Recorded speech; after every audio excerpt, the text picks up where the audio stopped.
So I'm here with Quentin Jammer from the former San Diego Charger. So how's it going, Quentin? Oh man, it's going. It's been a little rough, but it's been good. So Nice. can't complain. Yeah. So I'm gonna hit you with one of the hardest questions. So who's the real DBU? Texas, LSU, or Ohio State? I mean, when I was there, it was Texas, I think, and then I think after that, the few years after that, I think LSU could have claimed the title, but I'd have to think that right now, with the way Ohio State is putting out first round DBs. Right now Ohio State is doing their thing with putting out has turned to Ohio State. Okay. Kind of started it at Texas, then LSU started putting out a bunch of DBs, and now Ohio State is doing their thing, putting out a bunch of DBs. Yeah. I'm kind of surprised by your answer because I know you're a Texas guy, but it But is I'm what. it's an era thing. Yeah. I think, every, five schools that are right there in the conversation will always be, Miami, Florida State, Texas, Ohio State, and LSU. It's always going Yeah. to be between those five schools Okay. that, you know, that it will be DBU. Yeah. So I would, So I was reading that when you first got to Texas, you didn't even expect to be a football player, like an NFL football player. You went because you thought you were going to be a regular person after get a job. So yeah, how was just how was wanted that? I mean, I played football because, it was expensive to go to college. Wanted to go to college to get a good education so, I could, get a job and help, mom with bills. And so I didn't even really think about the NFL all that much until I think it was about my sophomore year. And, they had. Still focus on being a college student and Nah, because like once I heard, and like the funny thing is that once you're on the Blesto report and you're in that top five on the Blesto reports, you start getting agents that try to contact you so they can sign you because they think that you're an NFL player. And I think wasn't even a thought on my mind. My mind was like, let's go to the NFL, let's go make some money, some real money. and so how was it getting drafted by the in the first round, fifth overall by the San Diego Chargers, now the LA Chargers? It was one of the best experiences of my life. Like just below, being alive and having kids Yeah. is like, is right there. It's one of the best experiences of my life. Cause when I was coming out, I think we only took there was only five guys that were invited to New York, and it was like really special. And, now they invite everybody. You Yeah. have like 12, 15, 20 guys at the draft, and it's not as special as it used to be. So back when I got drafted and I got to take my family to the draft, I got to take, my girlfriend, my mom, my stepdad, my younger brother who now plays for Seattle, and my best friend. We all got to go hang out in New York for a while. Pretty cool experience. I mean, Nice. I mean, it's always an honor to get invited to that type of stuff, you know? yeah, it's always an honor, and it's always something that you'll remember forever, especially when it's kind of dialed back then. Like I Yeah. said, everybody gets invited now.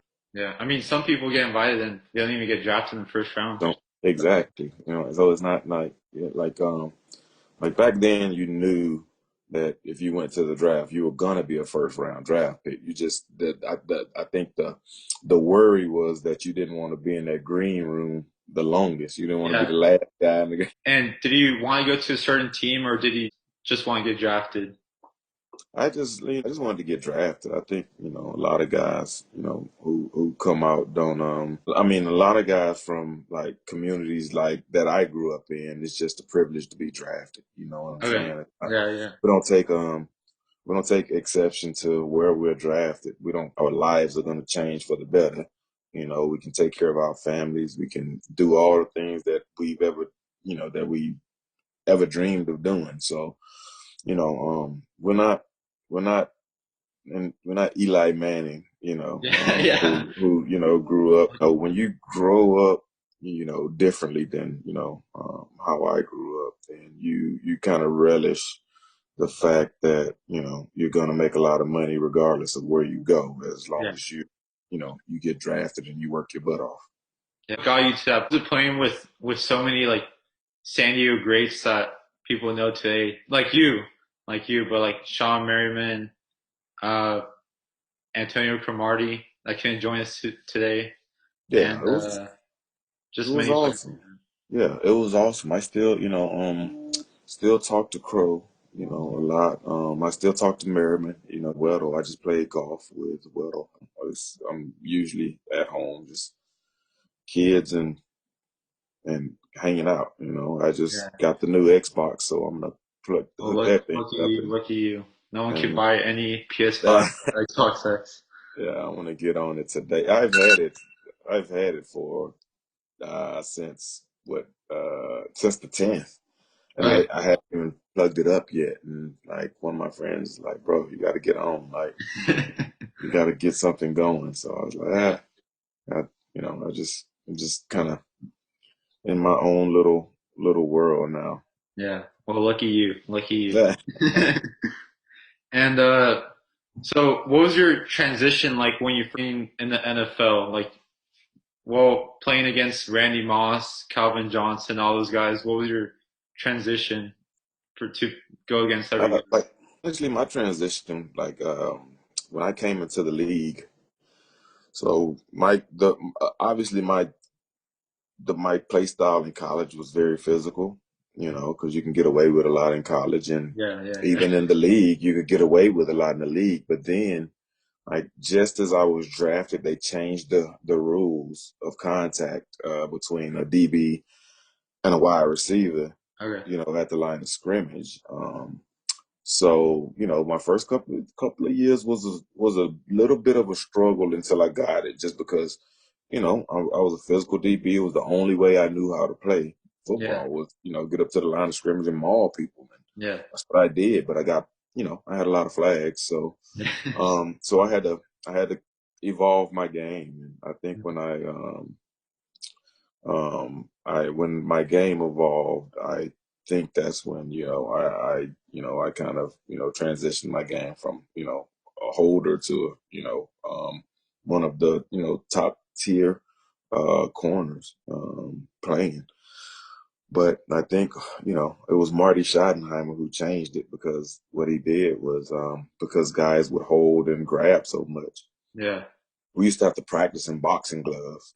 So there was no holding. It was only you could only jam the wide receiver at the line of scrimmage and run Yeah, with him. And I think that was a big change in my game when he started to do that. yeah. Because I remember watching you and your brother right now, Quandre Diggs, just Yeah, like not kill, but just like go head hunting, you know? yeah, definitely, definitely. And you can see it in his game. Is that's the way he was brought up. Like if you catch the ball, you're gonna have to pay for it. Yeah, And yeah, my objective is not to let you catch it, but if you do catch it, you gotta pay. yeah. You're gonna have. How was and who's the toughest guy you got to like ever guard?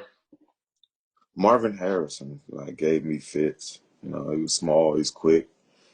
Didn't really didn't really give you any tips of what routes he was gonna run. Run a route, I'm gonna run it from wherever I wanted to run it, and I'm gonna run Yeah, it however I wanted to run it. So yeah. he was a tough guy to cover. And can you tell me about the story? So after your whole football career, how was it going after like being able to do what you do now? Like Hmm. after, Uh, After retired, and it's really been. I mean, it's obviously the first few years are difficult because you want to play football and you yeah, miss it a little bit, but it got a lot better, and now you're just kind of dealing with the after effects of football, the yeah, injuries and everything. Now you just you just try to take care of yourself as best you can. Um, um, but I mean, it's family. I still watch every Sunday. I Hmm. know a lot of guys. There's some guys that get out like I can't watch football. It was like, see, I watch football Yeah. every Sunday. I watch my brother every Sunday, Yeah. uh, and talk to him right after tried to coach, but that's not. I'm not cut out for coaching. Like my attitude is too bad. Like so. And did you ever support the Chargers since they moved to LA? I do. I still watch. I still watch. Still, I still root for them. A lot of people here in San Diego pretty upset at the Chargers, but Yeah. and they always realizes this team is the team that gave us an opportunity to live out our dream. So Yeah. just because they moved, I mean, I still root for the San Diego Chargers right now, but yeah. I never thought of them. I mean, they're in a new area. There's still, the some of the training staff is still the same.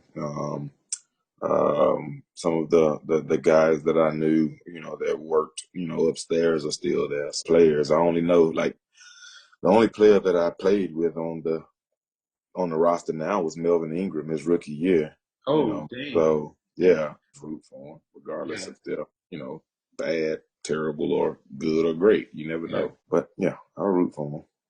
And overall, what was your favorite play that you made for the? Mm, my favorite play. Um, I don't know that I have like a favorite play. I have a play that haunts me. Not really a favorite play. Let's see. What about the pick six? No, I think I think one of my favorite play. I think it was like my rookie year. Um, there was a receiver from we were playing the Dolphins, I think, in Miami. One of the receivers ran a ran like a slant, and the corner missed the tackle, the safety missed the tackle. I was on the other side of the field. He Yeah. broke away, and he was like running. He would have had scored like a 90-yard touchdown. I caught Yeah. him at like 10-yard line. Oh, okay. Okay. So, Okay. and they ended up not scoring. So it would have been like my favorite play because it was my rookie year. I think it was like my first start. Um, because I think I started because our other corner was hurt. So Okay. yeah, And just is grit for you? if grit represented a person, I think it would be Philip Rivers. Yeah. Like Philip has never missed a start. He dude played on the torn with a torn ACL in the Yeah. AFC Championship game, and we almost won that game. Fell and goes out, rubs his hands in the mud, and let's go. Yeah. So, um, but I think it's an attitude, and it's an attitude on how you approach things. Like whatever you're gonna do, you gotta, regardless of what it is, you gotta go out. You gotta get it done to the even I wouldn't even say to the best of your ability. You got to go above and beyond to get it done. And 115%, whatever it may be that like I play football. Philip plays football, but if it applies to to like you got your podcast, you go above and beyond, try to get guys on. So you reach out to guys to see if they come on, and Yeah. regardless if they say no or how they gonna feel about you asking, you still ask. I think Yeah. that shows grit because you just go out and you try to you Yeah. know make your podcast happen. Yeah. So Like that's showing grit. yeah. Thank you. Thank you. And Yeah, thank you very much for taking away your time away today. But it's all good. Uh, Anytime, brother. thank you very much. And You're welcome. But last, happy birthday though. thank Yeah. you. Thank you. It's so much, Quentin. I'm happy that I got to take some time away from your day today to be a part of the podcast. Thank you very much. Yeah, no worries. Anytime. Thank you for having me on. Yeah. Thank you Yeah, again. Have a good one. you too. Love you guys. Peace.